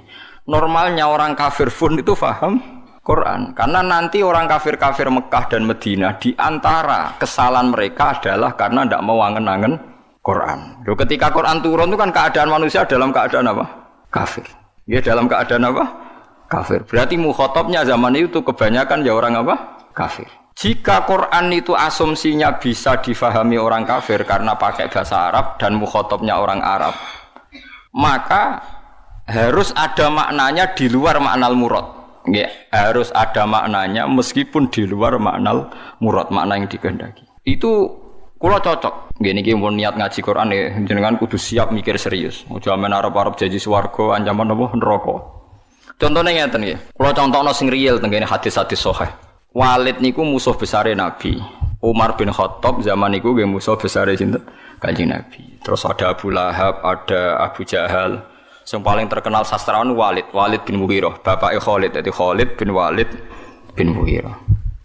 Nah Abu Jahal jenenge Amr bin Hisham, lakopane Abdul Hakam bin sinten bin Hisham. Ya mbake min Bani Makhzum. Niku ketika dengar Quran, niku komentare Walid ma huwa bikalamil bashar. Ndak mungkin omongan manusia seurut itu. Sehingga Walid ketika disewa para penggede Quraisy untuk mendiskreditkan Quran dan menandingi apa yang dibawa Muhammad berupa Quran, Walid setelah mendengarkan Rasulullah dan dia tetap tidak iman tapi tetap komentar ma huwa bikalamil bashar, bahwa Quran itu tidak mungkin omongan Allah manusia atau karangan manusia. Sampai jadi asbabun nuzul innahu fakkar wa qaddar faqutila kaifa qaddar summa qutila kaifa qaddar summa nazar napa summa nazar. Kemudian Walid itu berpikir enake ngomentari Quran iku apa ya summa nazar. Bareng dipikir-pikir enake piye ngomentari Quran nazar maknane mikir. Summa nazar bareng dipikir-pikir gak tok summa abasa wa basar. Abasa ku merenggut sra enak kabeh ngomentari omongane Muhammad urwebot. Diarani omongane menungso aku luwih pinter iso nandingi. Nak tak arani wahyu ordere harus bilang itu ndak wahyu. Ordernya saya harus komentar itu ndak wahyu. Summa nazar summa abasa wa basar. Akhirnya sesuai ordernya. Summa tawalla napa? Wastakbar terus faqala in hadza illa sihrun yusar. Wa isibulane dekne terus tawalla niku mengo wastakbaru sombong. Akhirnya dekne ngomentari in hadza illa sihrun yusar. In hadza illa qaulul bashar. Pertanyaannya seperti ini, kalau dari awal Quran itu salah menurut tatanan bahasa Arab, tentu mereka menyaingi itu gampang. Nyatanya ndak. Walhasil akhirnya mereka itu sampai nyewa wong sing ahli ngarang sastra, Nathar. Itu sewa larang-larang itu jenenge Musailimah. Untuk sing maca Musailamah, maca napa Musailimah. Bareng disewa ken nandingi beberapa ayat, iku mau iso sajake bener. Tapi tanpa kualitas makna, sajae bener tapi tanpa kualitas nopo makna. Nek tengene Quran kan wadzariyati dzarwa fal hamilati wa wikra fal jariyati isra fal muqassimati wa amra misalnya kan urut itu. Sama-sama roh akhirnya dan ada kualitas makna nopo wadzariyati dzarwa fal hamilati saterusé. Dene ora mau cerita wattokhinati tokhna demi perempuan sing nutu gabah wal khobizati khobza bariku terus gawe roti soe wes bareng ordere nyaingi alam nasroh laka sodrok ndekne ngarang ad-difta umat difta wa ma adraka mad-difta orang bener terus ordere meneh kon nyaingi alam taro kaifa fa'ala rabbuka biasa bil fil ndekne nggih karangan al filu mal fil wa ma adraka mal fil lahu khurtumun tawil wa dhailuhu qasir. Dadi kowe roh penggane wong wedok iku tukang nutu gandum bariku terus gawe napa roti. Kowe roh kodhok iku apa mergo pokoke butuhe iku akhire iku ad-difta utawa mad-difta kon nyaingi alam nasroh laka satra. Suwe-suwe wali itu muni ngene Abu Jahal barang. Kowe ku luwih stres timbang Muhammad. Muhammad stres iku Qur'ane iku isih apik ana maknane iku ora ana maknane. Mulane mangkel Musailimah iku mangkel ambek Abu Jahal mergo diorder tenan-tenan jebule dibalekno. Perkarane dianggap luwih gak napa? Gak mutu. Mulane Quran wani nantang kul fa'tu bi asyri suwarim mislihi napa muftariyat. Sebagian ayat kul fa'tu bi suratim mim misli. Nak sak surat ra iso ya wis 10 wae bi asyri suwarim mislihi muftariyatin. Nak dhewean ra iso ora apa-apa wad'u manistatatum min dunillah. Nak ra iso dhewean ya ngajak bola. Mane kiai ku kudu kuat Kang. Kiai pe disantet kok wedi. Adate nabi ku wani nantang. Mane wong kiai kok disantet wedi ya urung pati napa? Kiai. Pemene cek ndonga wedi niku ora pati kiai. Wis biasa mawon nek disantet nak mandi ya mandi, nak ora ya wis anggap ae nak mandi bebasno kok utang nak ber. Oh repot. Kulo riyen anyaran kiai sering dilengno kiai-kiai Gus biasane kiai pertama dijajal Gus disantet. Lah terus piye? Kedah maca ngeten-ngeten. Moh sini-sini wong. Ben ana bedane aku gawa Quran mbek ora dadi aku ora tau ndonga tolak napa santet. Bodoh-bodoh pengiran mata ini aduk dukun santai lah apa mata ini aku. Nah sehingga kata Imam Tobari ada beberapa riwayat dari Ibnu Abbas kira-kira begini misalnya tosin atau hamim atau apa saja kira-kira begini kalau dalam dialek bahwa Quran ini terdiri dari bahasa Arab misalnya abatasa atau ABCD. Jadi kalau kita mau memberi penjelasan sama masyarakat atau sama murid, biasanya kan cerita, kalian harus menguasai huruf-huruf ini. Misalnya ABC. ABC itu kata-kata yang mewakili semua jumlah huruf A, B, C, D, E, dan sebagainya. Begitu juga kalau kita bilang mau ngajari anak-anak huruf hijaiyah, kita akan bilang, kamu sebelum bisa baca Quran harus menguasai abatasa. Misalnya kalau dalam orang Quran, kamu sebelum menguasai tajwid jazariyah atau tajwid apa-apa, kamu harus menguasai babi bubab apa? Babi bubab baban. Terus kok yang ngono-ngono iku. Ya kira-kira seperti itu gambarannya itu. Jadi satu sandi, 1-2 huruf disebut untuk mewakili sekian majmu', sekian sekumpulan huruf. Paham sih kalau maksudnya? Jadi seperti itu, tidak mungkin terus sama sekali bebas makna. Tapi tidak ada makna al-murad, artinya tidak ada makna al-murad terus tosin niku tok iku piye, sin piye terus dadi dukun haikal ditulis. Lah iku dukun Kang, ampun ngoten niku pun. Paham sih kalau maksud ki. Artinya secara lughat iku iso dinalar. Kalau kita mau belajar huruf hijaiyah, kita akan bilang belajar abatasa saja. Kalau belajar tajwid misalnya kamu harus belajar babi bubab, tati tutat dan sebagainya. Kira-kira seperti itu. Karena Allah Ta'ala itu mengkritik orang kafir karena tidak mau angen-angen maknane Quran. Lagi sing tamparan bagi kita. Lah kalau sampean tanya apa orang kafir bisa paham Quran Gus? Sangat bisa.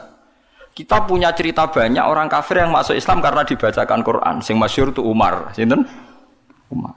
Umar itu ketemu ning dalan mau membunuh Nabi Muhammad.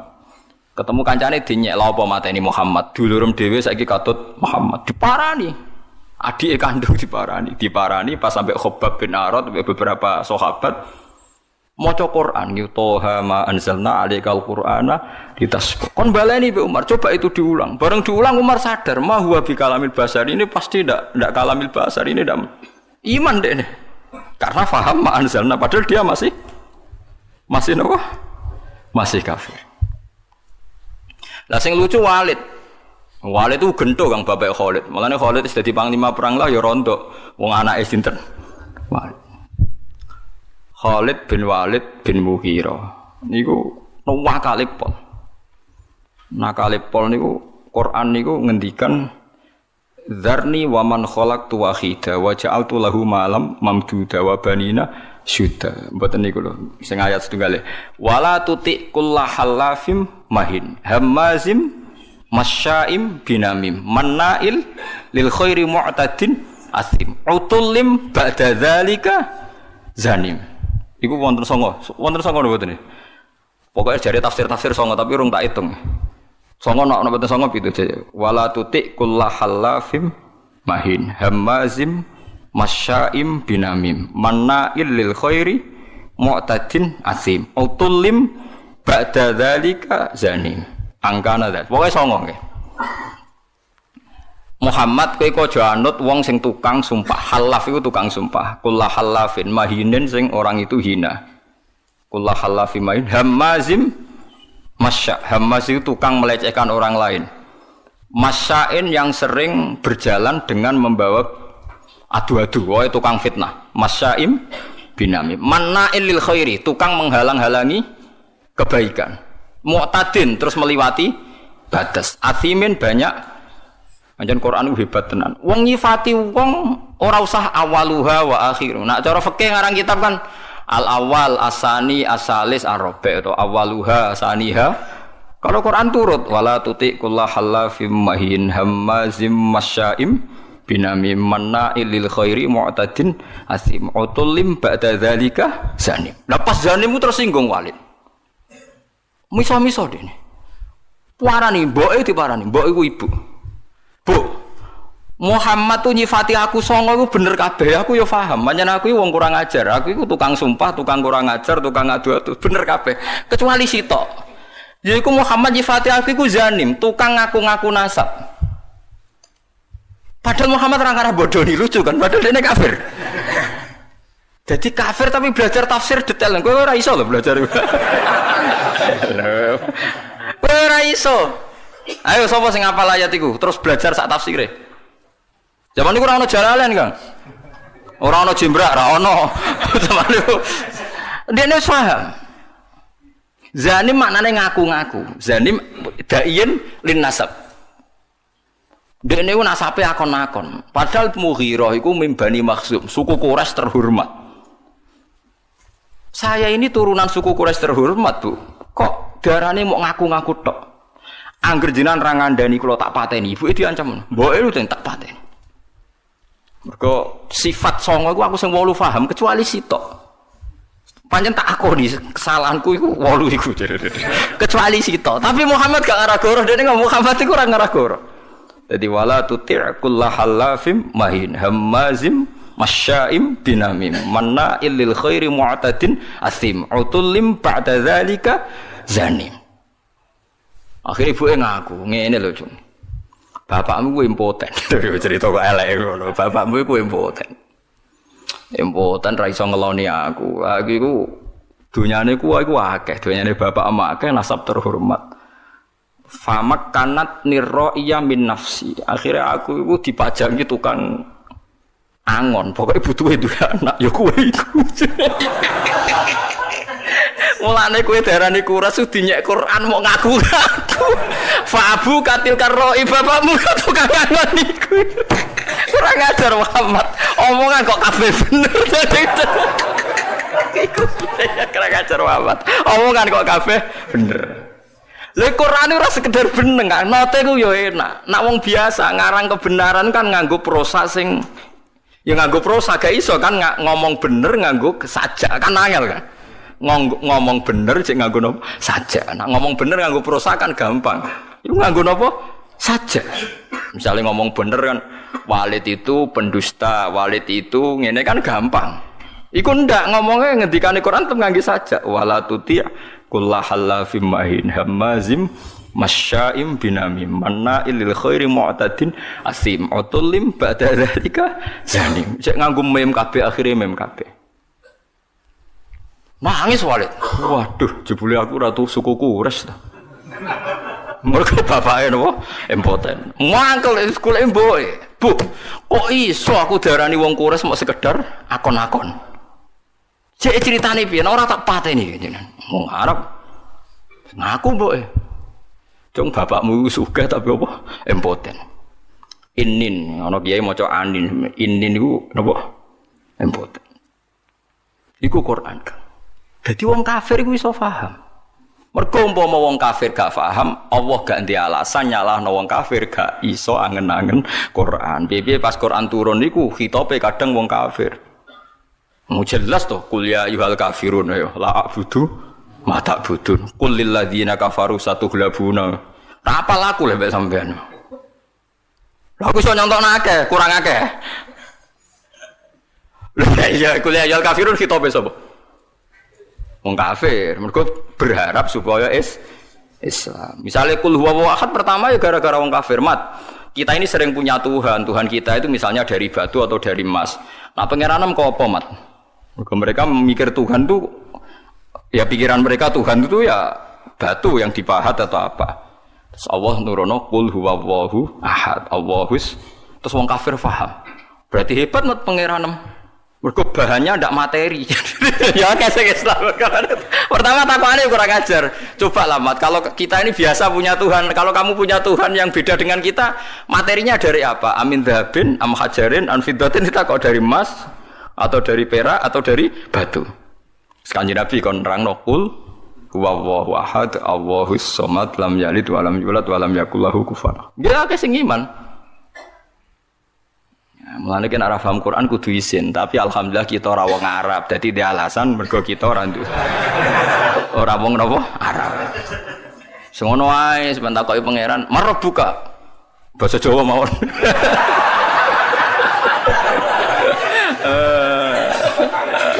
Takoki, "Wawan nabi kamu basa Jawa mawon." Ah, gendingan mungkin akhir sing ra iso bingung.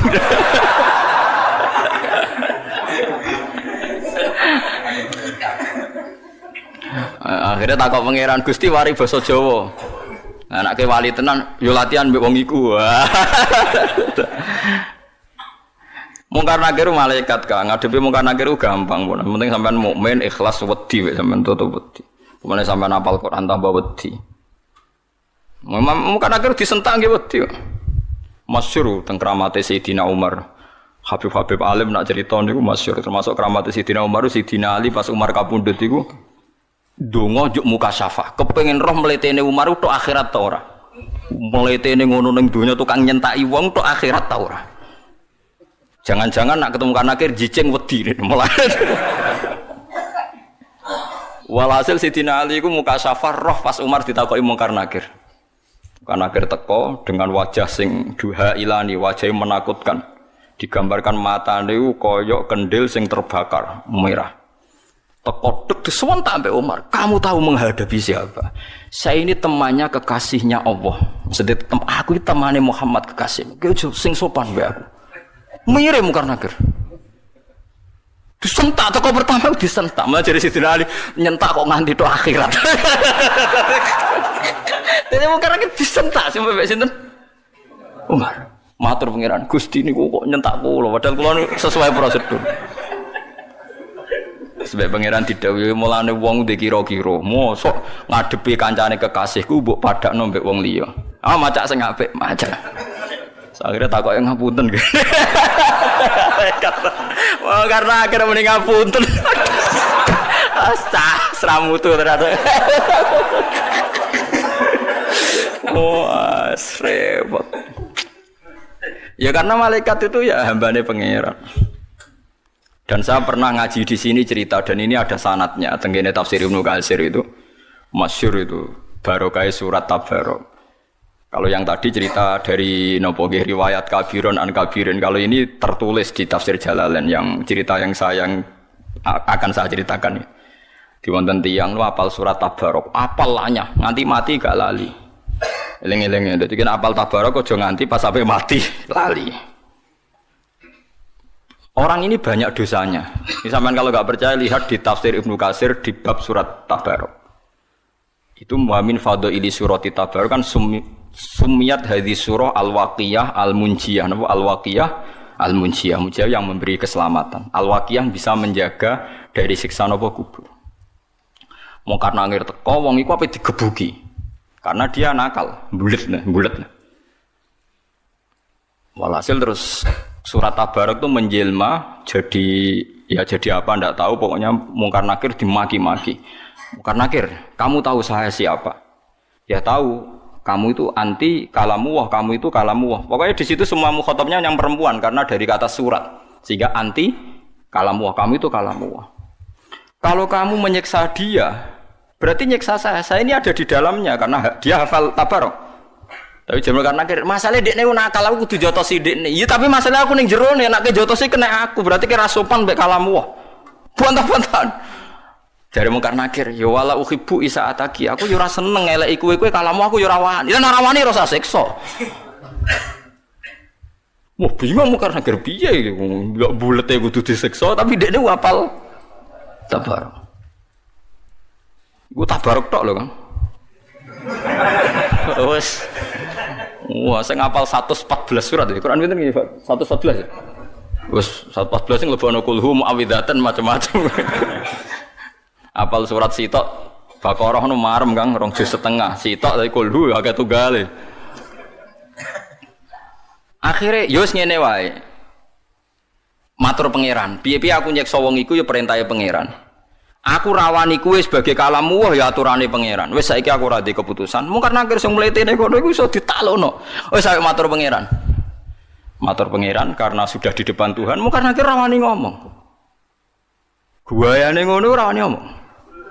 Sing jare duwe godo wong dituthuk remuk sak walang-walang. Saya tuh tidak pernah bayangkan muka nakir yang seperti itu. Sampeyan kadung bayangno ngono insyaallah ngalami seperti itu. Kula mboten nate ngalamno bayangno muka nakir seperti itu enggak. Mboten nate kula bayangno teko disambut secara baik-baik.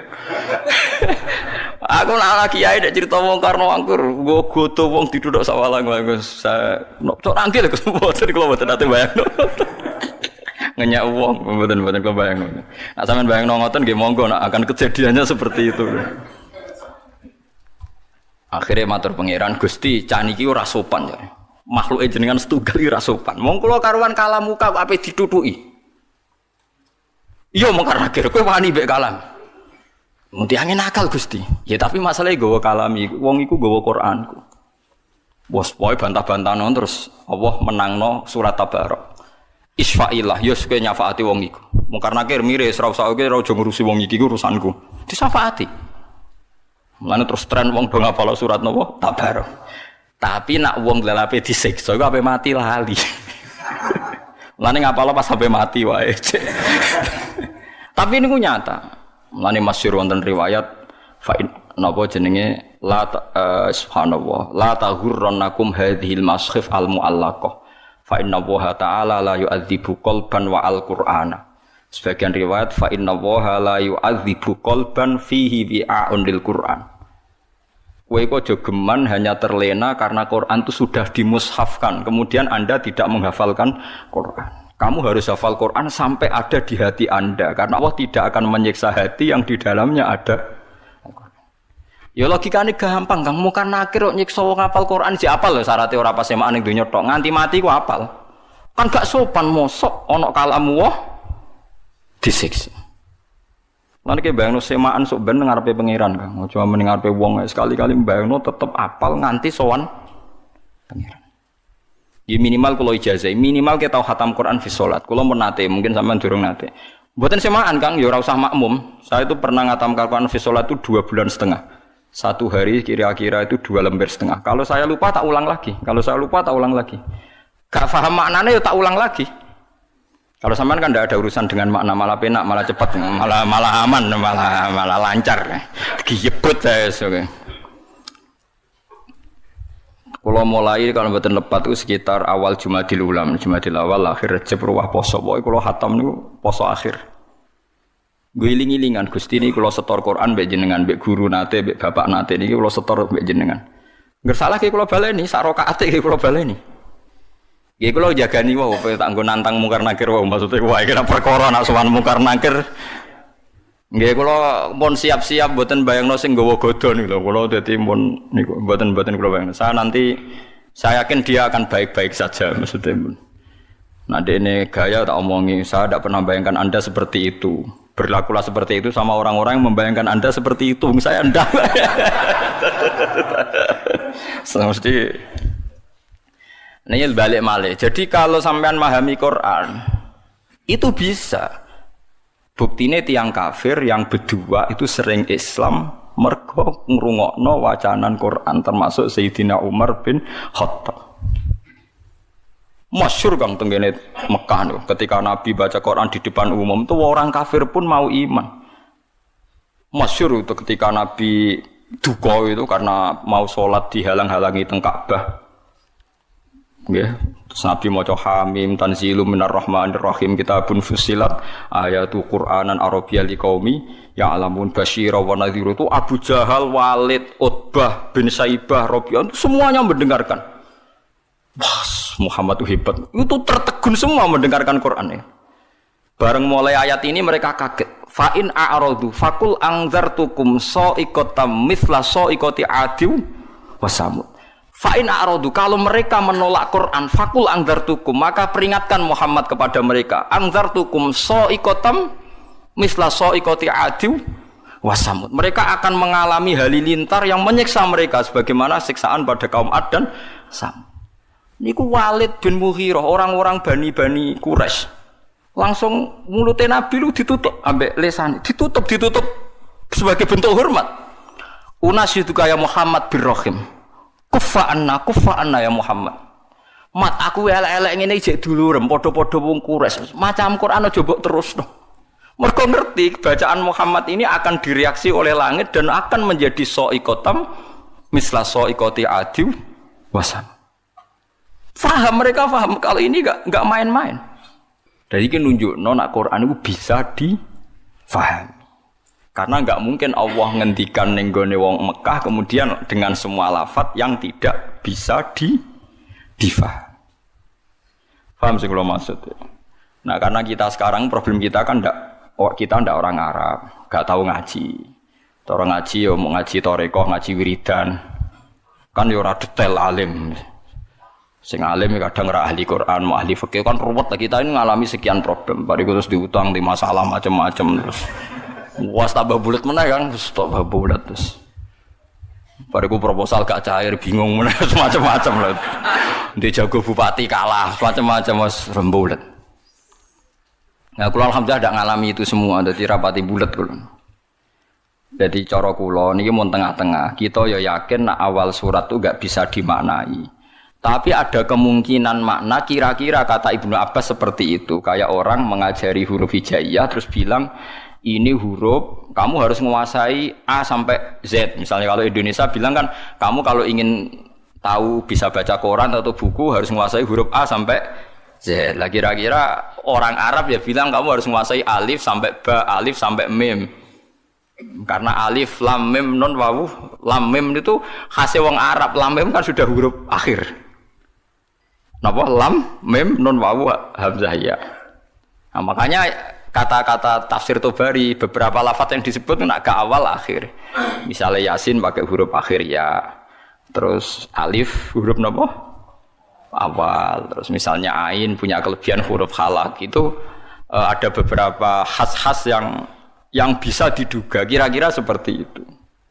Ya kira-kira seperti itu. Meskipun tidak ada al-ma'nal murad, makna yang dikehendaki. Yang dikehendaki ya majmu'nya tadi.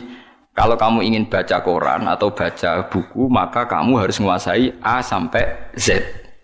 Maksudnya A sampai Z bukan ABC sampai Z. Ya kira-kira seperti itu. Ya maksudnya maknanya adalah ya rangkaian yang bisa disusun menjadi kalimat atau kata-kata. Paham sih kalau maksudnya? Nah, jadi cuma tafsir Jalalain karena dia tafsir ringkas, dia tidak mau resiko. Kira-kira penggemar sampean-sampean ini kiai, jadi pokoknya Allahu a'lamu bimuradihi bidzalik. Ngono ae kok repot, pokoknya mulai ngarep nganti guri. Tapi sebenarnya Imam Suyuti itu hanya ketika ngarang Jalalain bilang begitu. Di kitab-kitab yang lain yang besar tidak seperti ini. Nah, karena jenengan tidak punya kitab itu, ya milih yang punya saja. Gitu. Bismillah iki wae kok repot apa? Kok repot ya semile sing apa alam napa fi muradihi bidzalik. Dadi paham kita terus niki peringatan nggih jenengan kula terus Quran itu bisa dijelaskan. Lan ngantos sak mangke niku tiang-tiang kafir sekalipun mboten saged Kang. Seperti kemarin saya melihat berita-berita di Inggris di Vatikan seperti itu. Barokah Quran bahasa Arab niku sudah luar biasa. Makanya kata pakar-pakar dunia sekarang kan banyak pakar-pakar yang pinter bahasa Inggris yang ngajar S3 di Belanda, di McGill, di Kanada. Itu sekarang tuh paling bangga kan. Quran ijek bahasa Arab paling bangga. Karena misalnya nyari manuskrip atau yang asli dari teks Injil yang bahasa Ibrani sudah kesulitan. Injil tertua ditemukan tuh 400 tahun Masehi. Padahal Yesus itu 2000 tahun yang lalu. Sementara Quran sekarang sudah 1437 masih bahasa Arab. Jadi gampangane cara nerangno Quran iku gampang. Muhammad wong Arab, kalamu wae bahasa Arab. Lah misale kan nerangno Yesus iku wong Ibrani, Injile bahasa Indonesia. Basa Jawa. Kok ning Papua ya basa. Wong kon golekno sing bahasa Ibrani ndi, pokoke ana. Lah ya ning ndi pokoke ana. Lah lucune dicari di Ibrani saja di Israel sana. Ya wis ra ono sing ning negara bahasa Ibrani wae. Lah ya barokah je asli wae, sekedar asli bahasa Arab wae wis ketok asline, paham iki lho maksud. Paham ya? Apalagi sejarah dokumentasi itu mulai turun sampai sekarang dimusafkan sehingga ada bukti otentik napa di musaf. Mun kula saiki tak nerangno wa yuqimuna shalat. Salat ya sama. Salat itu apa ya? Salat itu ya baca Fatihah bahasa Arab Kang aja koyo wingi sing wong iki Malang tadi sing basa Jawa. Malang apa Jombang? Malang.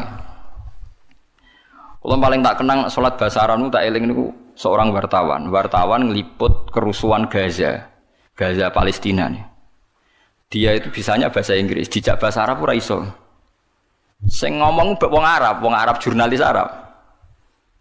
Nah, kalau dia ngomong minta Inggris karena dia tidak bisa bahasa Arab. Walhasil ya sudah seperti itu. Suatu saat salat maghrib, si wartawan tadi ngimami maghrib. Ngimami yo fasih dene. Bismillahirrahmanirrahim, ada saldene tradisi ini NU maca kabiron rodok banter. Kabira walhamdulillahi katsira wa subhanallah bukratan wa asila. Terkipe bener. Makmume langsung kaget. Wong iki jare muni ra iso bahasa Arab kok terkipe bener. Terkipe gramatikal Arabe kok bener. Misale mubtada ya rafa, engko nak hal ya nasab. Wis pokoke bener kabeh. Misale at-tahiyatu kan rafa mergo mubtada, al-mubarakatu rafa mergo sifat, at-thayyibatu ya rafa mergo. Pokoke bener kabeh. Baru ku diambung, kowe cek sopane ngaku ra iso bahasa Arab padahal kowe salat nganggo bahasa Arab kabeh. Terkipe ora ono sing salah kan. Umpamane caci cilik anane apalan. Lah iya barokah salat iku bahasa Arab. Wong sak donya iku kembar salate, Kang. Ora kok wong Jawa. Artine lha iya umpama salat iku gak kembar repot, Kang. Sampai anak salat ning Palestina atau ning Arab dianggap wong umek-umek numpak mantra, Kang.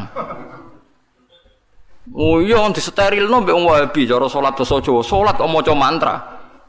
Tapi barokah salat ku bahasa Arab, wong Jawa sing ra paham lah ya muni alhamdulillahirabbil alamin arrahmanir. Meskipun kadang salah tempat nangise, gak masalah Kang. Lah ya kan ra roh artine, pas fabasyirhu bimaghfirati wa ajrin karim no nangis padha. Wong Arabe bingung fabasyirhu kok nangis. Padahal maknane fabasyirhu berilah berita gembira. Terus gak masalah, salah nangis juga masalah. Yang penting kan tetap napa? Bahasa Arab.